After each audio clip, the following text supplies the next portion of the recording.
finding your pathway in business success can be a really troubling road to navigate. So this week I've brought with me human behavior specialist Dr. John F. Demartini, and also Lisa Kaye, who is a business development consultant, to help us navigate the road on business.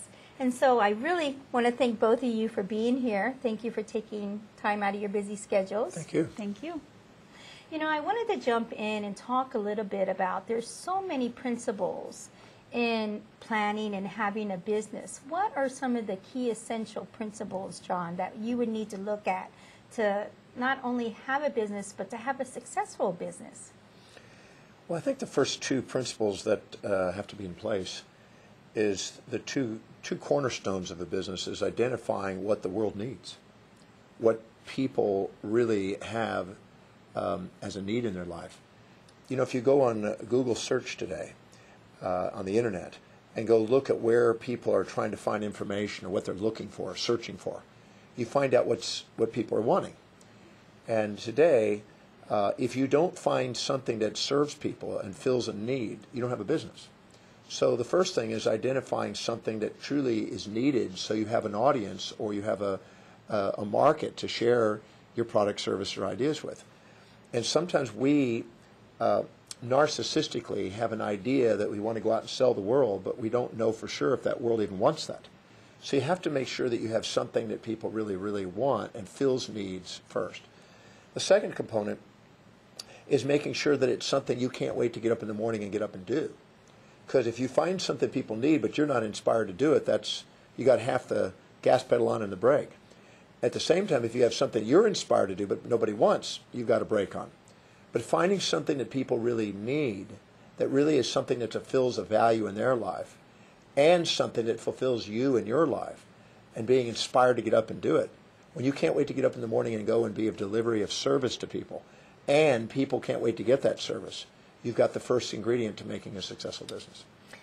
So that sounds sort of easy, but it actually is something that I think we don't commonly think about. So if I'm a young student and I'm in college and I'm getting ready to graduate and I have my MBA, how would I go about finding, or what's the best way? Should I just look on the internet, or what are some steps I can do to figure out what is the services? So should I look at an area of what I like, or how would I sort of navigate that? Well, the first step I believe that it's wise to do is a good old-fashioned business plan.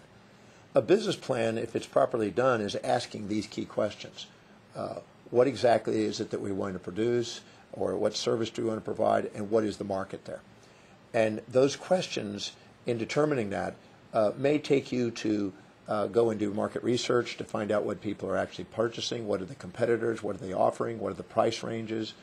A business plan goes and asks those types of questions to make sure you don't go down and navigate, as you would put it, down a pathway that's just going to lead you to a low-margined result. So you have to make sure you find something that is truly needed, and that takes market research and a business plan. And if you fail to plan, you have a possibility of planning to fail. So a lot of businesses go after something because of an ideal and an assumption instead of finding out what people really need. And once they find something they really need, and either directly or indirectly provide that, you've got the potential for a business. I have some people that, a friend of mine, who goes on, as I said, Google search, and he goes and finds out what are the most important things that people are looking for. The greatest number of people are looking for what? And he goes on there and identifies that, the greatest searches. And then he goes and finds out who is it that's providing the products or services that they're looking for. Who are the leaders in delivery? And then he goes and negotiates an affiliate arrangement with that company and finds out if we were to send traffic to them on the internet, could we, if they make a sale, could we get a little cut of that? Well, he does that. And I watched him literally in a matter of 45 minutes, literally find out what people were needing and who is providing it, and working an arrangement with them literally with emails, and had 5,000 people looking for that product in 45 minutes. Now, does it matter if other people are providing that service?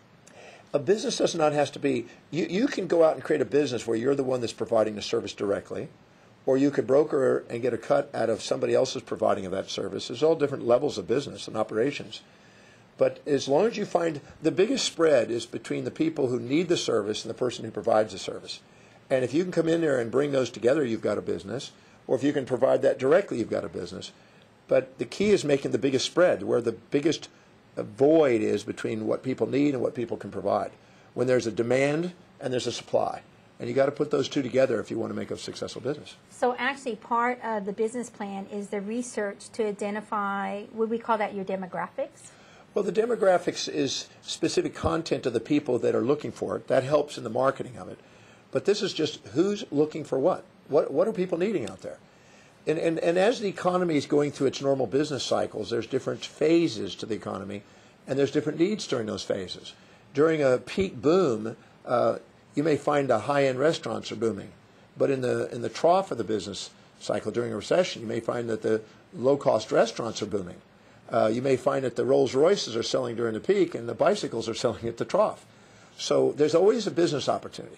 But you have to find out what people are needing today. And then you have to find out who directly or indirectly provides it. And if you can compete with the provision of that service, you've got a business direct. If not, you may want to be able to broker somebody else that's got that business already. There are many businesses today on the internet that people are doing where they find people that have all the product, services, or ideas that people need, and they just channel the people together and making money off that. And this gentleman that I was talking about literally had 5,000 people looking for a product that he didn't have, but somebody else has, and he was getting 15% of anybody who was referring there. Well, he was making money off somebody else's services without doing anything except locating people on the internet. His skill was locating and connecting people on the internet. That was his skill. You have to find out what you're inspired to do, what your skill is, and that may be mediating other business opportunities between the supplier and the demand. Now, you travel a lot and throughout different countries. Should I look at the business models for my country, for my area, or should I think broad, or in the beginning, what should a person do? Well, it depends on the type of business that you're in. I mean, there's different business models that you have the classical business model where you go out as a visionary and you kind of start a new era, start a new business out there. But you have to have the basics of finding out what people need. I mean, it's just the bottom line. You can go after it with a great idea, but if nobody wants it, it never gets off the ground. So there's the basic that. But it's wise to find somebody who's already done as close to that model as possible, to what you're wanting to do, and see if you can not have to reinvent the wheel, and see if you can tweak that model to match what you're trying to do, or duplicate that model, and implement that model. Because if you take a model that's already existing and you're in a similar genre and you start that model and follow it along, you're probably going to save yourself a whole lot of headaches. Now, we talked about finding the research. So I figured out my product or service. What should I do next? Well, with the internet today, you've got access to information that 20 years ago we didn't have. So you can go and look at where the market is and find out if there's some market. You can also do studies by asking questions.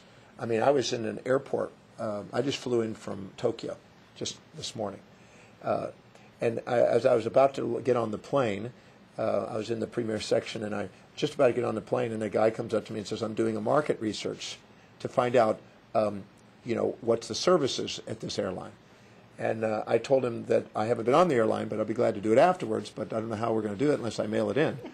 But he was asking about the services. He's assumed that I'd used that service before. But there was a person out there that you can hire that goes out and finds out what people's needs are and the frustrations they have with different types of services and gather that way. It's a slow process.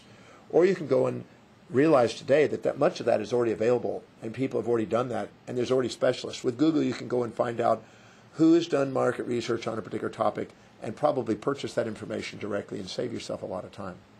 So that's probably the wisest way of approaching it, unless you have a specialist that has that information already. Now, how would I necessarily start to figure out business costs? And, you hear a lot about, it takes money to get a business off the ground. So let's talk a little bit about that area. What should you be looking at if you're going to start a business? Is it just a... Is this for me again, or is this for... how to get a business started. One of the most effective things that you can do once you've decided what your service and your product is to just start identifying yourself as this is who you are and this is what you do. And with everybody that you come in contact with, just start explaining and defining who you are and what you do. Okay, but as far as finances, how would I or what should I start to do? Because a lot of times people will start businesses and they get really excited and they've had some success. And so they think, okay, well now let's take, for instance, a restaurant. You know, my restaurant's doing great and they've got a cushion of savings on the side. But then they go, oh my God, I'm doing so great. Now they want to go and open a second restaurant. What are some of the things we need to do as new businesses to ensure that, you know, we're going to maintain quality, that we're going to have return on investment and the capital to manage a long-term business? Well, I think the thing to do is to create a flow chart of every step that needs to be done in a business. From the time the customer first contacts the potential business to all the way through that they're now referring or satisfied customers, and literally put a flow chart of every single process, every single action that's actually done. And it can be tedious depending on the size of the business. But then you take each step of that business and go in and look at how do I do that more effectively and efficiently? And how do I do that quicker? How do I do that with less cost? You have to literally stop and take each step and look at how do I do that more effectively and efficiently to maximize profits. Because if you are not governing the expenditures and you're not paying a close attention to what's happening, the law of entropy takes over and you end up losing your profit margins. So you have to constantly monitor it and bring order and refinement and try to keep making it more effective and efficient.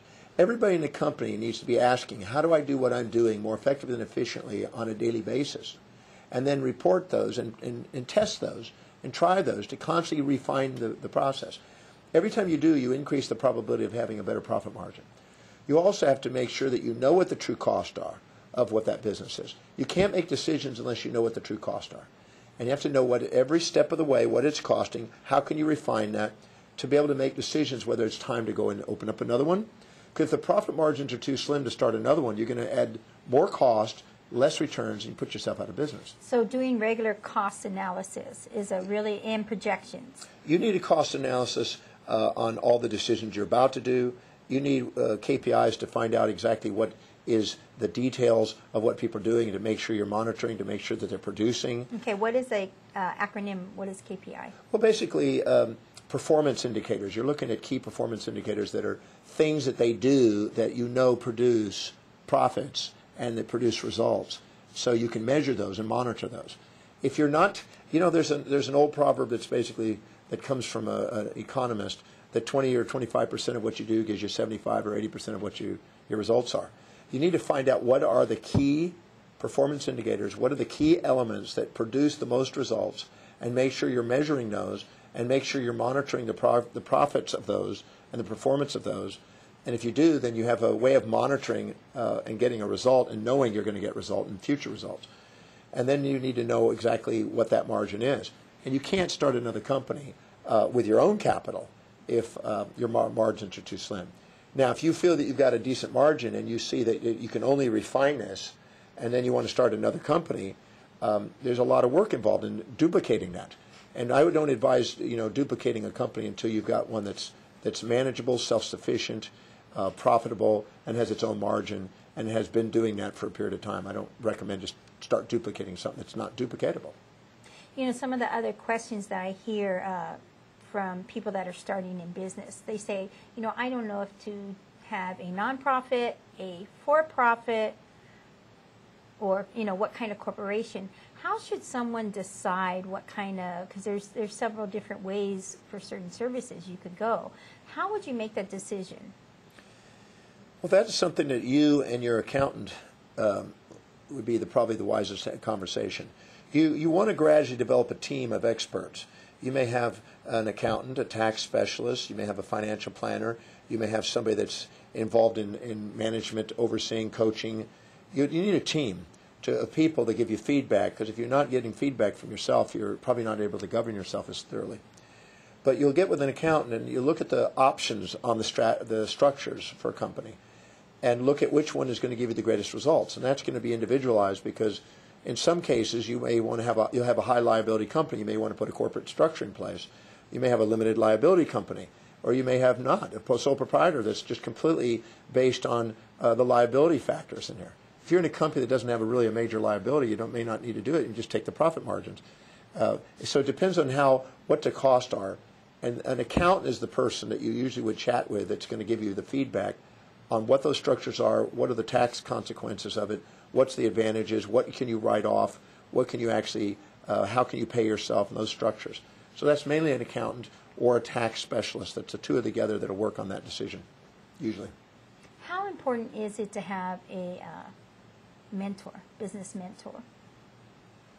I think it's very important to have a business mentor. I mean, there's always going to be questions along the way that you have that you're not quite sure how to deal with or how to navigate around. And so having a mentor in a lot of different areas dealing with your business is very important so that help you make decisions, because everybody, regardless of how long that they've been in business, they're going to come up against questions and challenges that they're not sure how to navigate around. I'd like to say something about that. My daughter is in Melbourne, Australia, and she is in a RMIT fashion college there.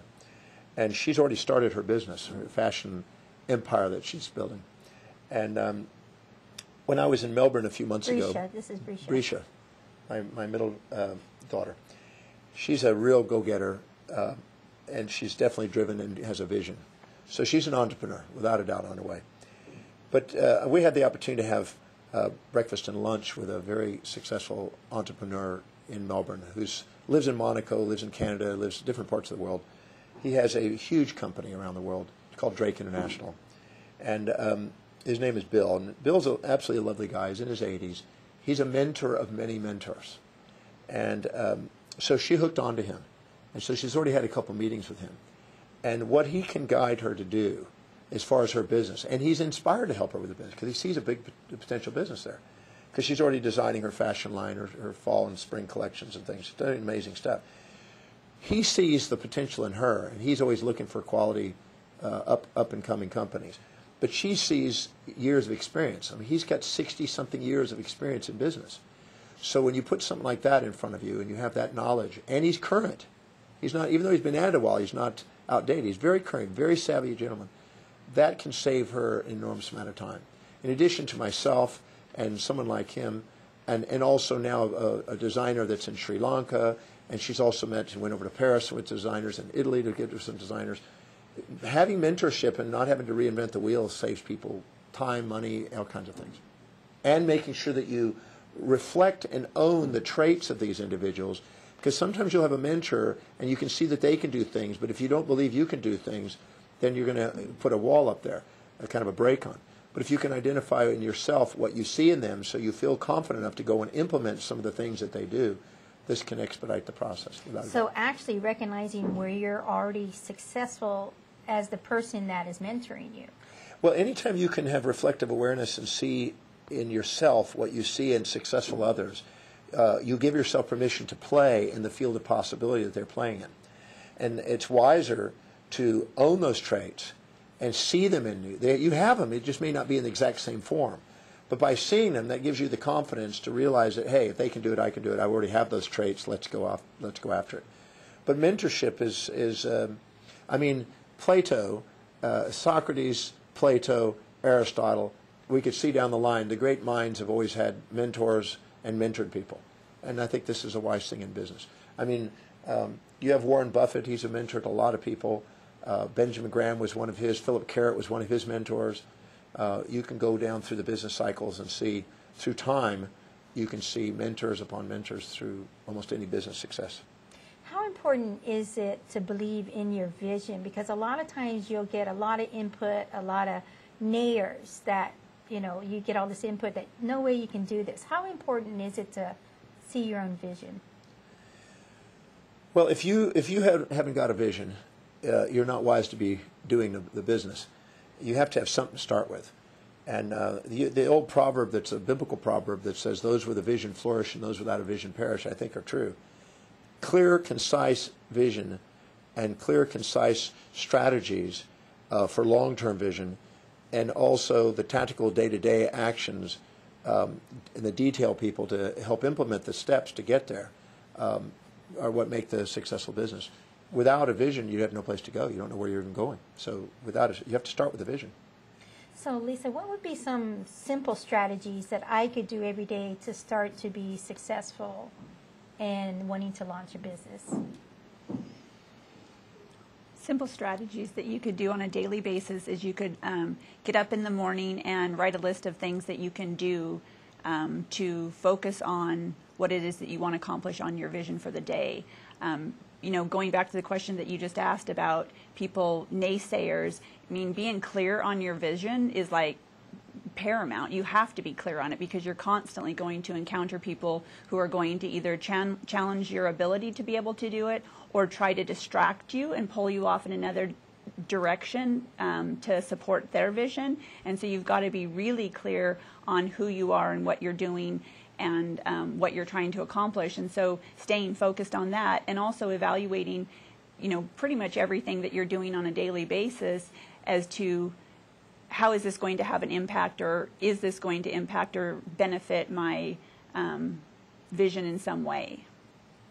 Asking yourself those questions. You know, I always say that the naysayers, any detail you leave out of the clarity of your vision is an obstacle and challenge that you face.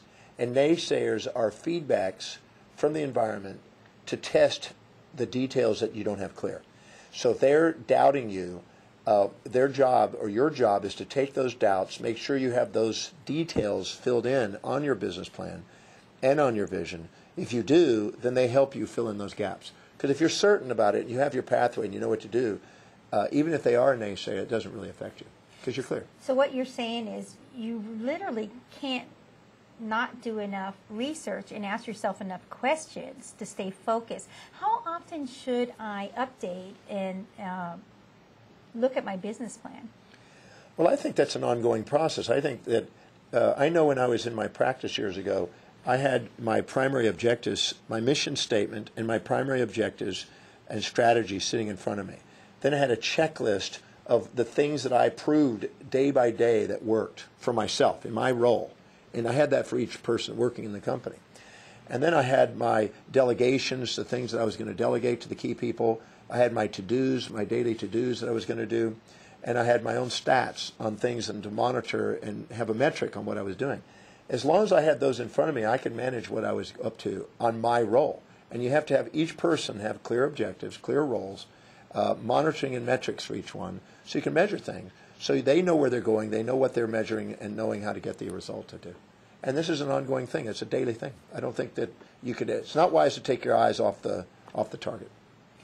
Do you need to wait until you have enough capital to start your business? Well, some businesses, I know people that actually sell products. They have somebody that can provide the products. They have people that want the products, and they have no capital in it at all. They just go to the people and say, well, get the products. They go get the thing, and they take a cut. So there's some businesses you don't need any capital whatsoever to start a business. Because a lot of people say, I can't start a business. I don't have the money to do it. Yeah, but I think that in some businesses, the model is set up where they demand money from the outside. But I always ask this question. The quality of your life is based on the quality of the questions you ask. You want to ask the question, how can I get handsomely and beautifully paid to do what I really love to do that's a service to humanity? If I do that and I look, there's ways of getting paid for each step. I know people that have actually, in the book industry, for instance, that actually before they write the book, they sell the books in advance in enough time at half the price to get the capital to work to be able to produce the book. I've seen people do amazing things to get money up front before they actually ever do anything. So they're never behind and they never have to get themselves in debt. So you want to ask, is there a way of getting my business started through leverage, through other people's money, etc., without having to put yourself in major debts? And there's almost always a way of doing it, through leverage, through contacts. You have 7 areas of power in your life. The more powers you have, the less you have to have money up front to be able to build a business. How important is it to have a business pitch?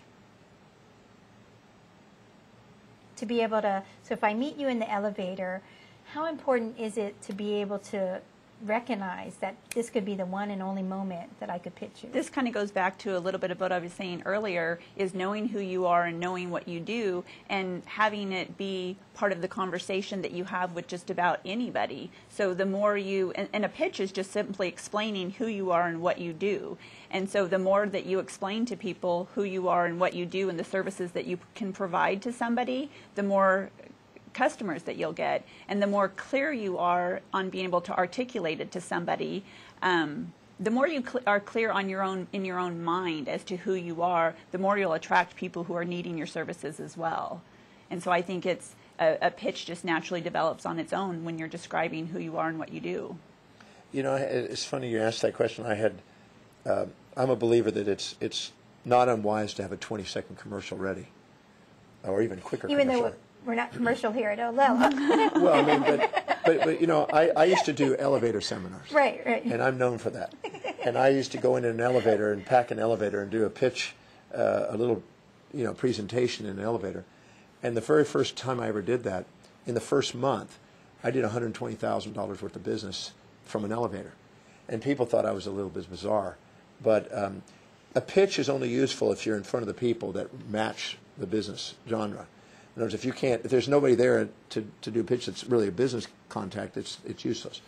But at the same time, knowing and concisely defining what your business to such a degree that you can narrow it down to 20 words or less, or even 10 words or less, or 5 words or less, is to your advantage. I would see if you can narrow. Is that more important than a business card? No, a business card can be useful too at times, but a business card and a 5, 10, and 20 word summary of what you do in business gets you clear, and you want to make sure it's value oriented to the customer, to the potential customer, so they can understand what you have and what they're going to get out of it. If you can do that, then you have a higher probability. But you may meet somebody that they're not the potential customer, so having a business pitch won't apply there. But if you're in front of somebody or a network of people, and having that is to your advantage.